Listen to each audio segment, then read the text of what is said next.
সিলেটে গত ২৪ ঘন্টায় হামের উপসর্গ নিয়ে আরও ৪ শিশুর মৃত্যু হয়েছে। এ নিয়ে বিভাগটিতে মৃতের সংখ্যা বেড়ে দাঁড়িয়েছে ৫১ জনে। নতুন করে হাসপাতালে ভর্তি হয়েছে ৪৩ জন। নিহতদের মধ্যে ২ জন Sylhet MAG Osmani medical college হাসপাতাল এবং অপর ২ জন শহীদ শামসুদ্দিন আহমেদ হাসপাতালে চিকিৎসাধীন ছিলেন। এদিকে ময়মনসিংহ মেডিকেল কলেজ হাসপাতালের হাম আইসোলেশন ওয়ার্ডে চিকিৎসাধীন অবস্থায় এক শিশুর মৃত্যু হয়েছে।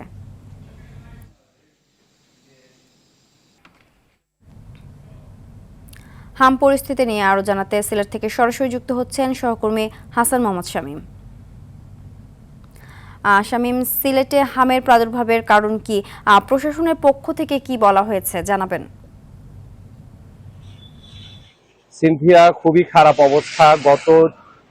গতকাল ৫ জন শিশুর মৃত্যুর পর আজকে ২৪ ঘন্টায় আরো ৪ শিশুর মৃত্যু। এখানে কিন্তু হাম নিয়ে বেশ উদ্বেগ, উৎকণ্ঠা এবং মানুষের মধ্যে আতঙ্ক দেখা দিয়েছে। এবং হামের টিকা যারা নিয়েছেন তারা কিন্তু হামে আক্রান্ত হচ্ছে না। তবে গত বছর আসলে যেসব শিশুরা বিশেষ করে উপজেলাগুলোতে যারা হামের টিকা নিতে পারেনি তারাই মূলত এই হামে আক্রান্ত হচ্ছে। এবং আমরা যে হাসপাতালগুলো আছে হাসপাতালগুলোতে ঘুরে দেখেছি এবং ঘুরে দেখে আমরা যেটা দেখেছি যে হামে কিন্তু বড়রাও আক্রান্ত হচ্ছেন। এবং বাচ্চাদেরকে নিয়ে যারা অভিভাবকরা হাম আক্রান্ত ওয়ার্ডগুলোতে আসছেন তারাও কিন্তু এই সময়টাতে তারাও কিন্তু ঝুঁকির মধ্যে আছেন। এবং সব মিলিয়ে আসলে যারা আছেন চেষ্টা করছেন এই হাম এর রোগের যে প্রাদুর্ভাব সেটা যেভাবে আসলে সিলেট বিভাগ জুড়ে ছড়িয়ে পড়েছে সেটাকে নিয়ন্ত্রণ করার চেষ্টা করা হচ্ছে। এবং ১ মাস ব্যাপী হামের যে টিকা ক্যাম্পেইন সেটা কিন্তু চলেছে, অভিভাবকদের সচেতন করারও প্রক্রিয়া চলছে। তবে কোনোভাবেই কিন্তু যে মৃত্যুর মিছিল সেটা কিন্তু কমছে না। এবং করোনা মহামারীর পর শিশু মৃত্যুর